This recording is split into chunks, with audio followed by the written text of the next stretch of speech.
Chers frères et sœurs, bonjour à tous, soyez les bienvenus à la prière du matin. C'est avec une grande joie que nous commençons notre journée, que nous demandons la bénédiction qui vient du ciel sur chacun de nous, sur nos familles. Au nom du Père, du Fils et du Saint-Esprit. Amen. Je vous salue Marie, pleine de grâce, le Seigneur est avec vous. Vous êtes bénie entre toutes les femmes, et Jésus, le fruit de vos entrailles, est béni.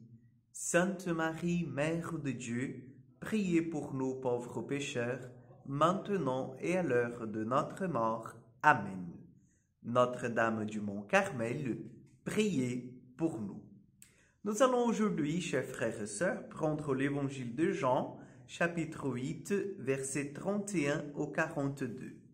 Et nous allons demander au Seigneur qu'il nous donne l'intelligence des Écritures pour que nous soyons attentifs à ce qu'il veut nous apprendre aujourd'hui.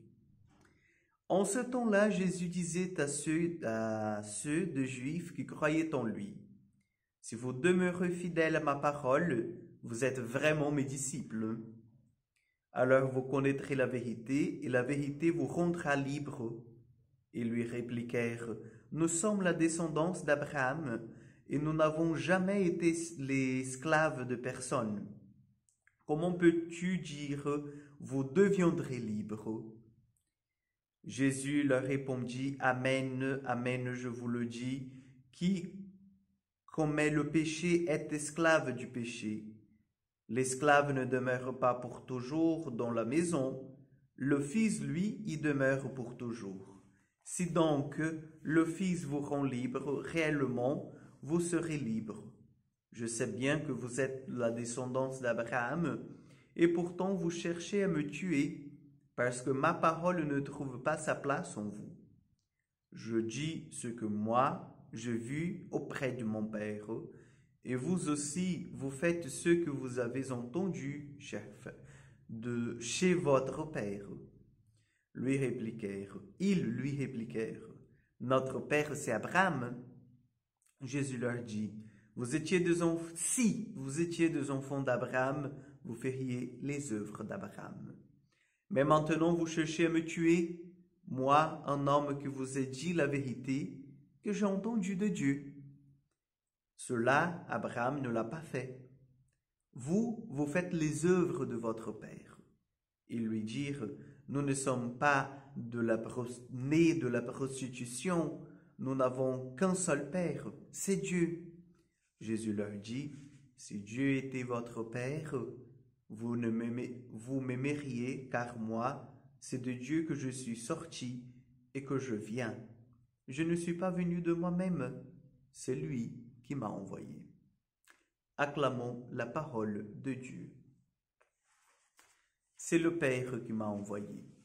Jésus, il essaye de les faire comprendre que sa venue, sa présence dans le monde n'est pas une présence simplement humaine, mais c'est une présence divine.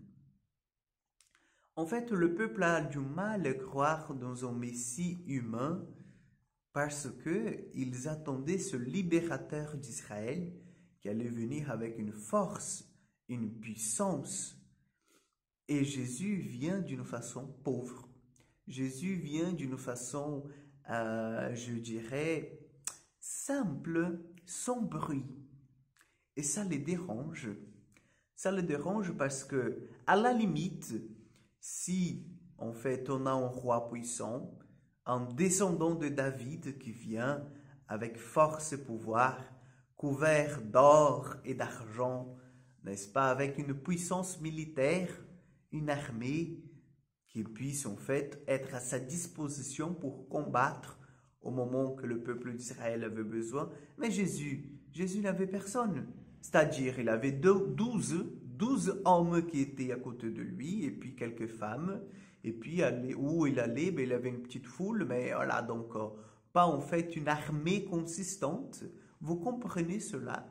Comment c'est difficile pour ces hommes qui scrutaient en fait les Saintes Écritures et qui avaient une idée erronée, bien sûr, de la venue du Seigneur. parce qu'ils attendaient ce libérateur fort et puissant au niveau social, dans des rangs, en fait, en monsieur, dans un rang assez haut placé, et ils voient Jésus. Mes chers frères et sœurs, je dirais en fait que ça ne veut pas dire en fait qu'ils sont dans la vérité. Non, parce que Jésus manifeste les signes. Jésus manifeste, chers amis, les signes qui étaient déjà préfigurés, c'est-à-dire écrits dans les Saintes Écritures. Et lorsque Jésus dit « Croyez en moi », parce que si vous êtes les fils de Dieu, vous allez voir en fait que je suis envoyé de lui, il renvoie en fait ses disciples aux Écritures, aux Saintes Écritures, en disant « Mais vous avez célébré cela, vous avez bien lu, étudié, scruté, mais maintenant, il faut juste croire. » Vous voyez? Donc c'est cela que Jésus les reproche. Donc demandons au Seigneur aussi que nous puissions croire. Et si nous croyons déjà, que le Seigneur puisse augmenter notre foi. Le Seigneur soit avec vous. Que Dieu Tout-Puissant vous bénisse et vous garde, le Père, le Fils et le Saint-Esprit. Amen. Bonne journée à vous, que Dieu vous accompagne et à demain pour encore une prière du matin.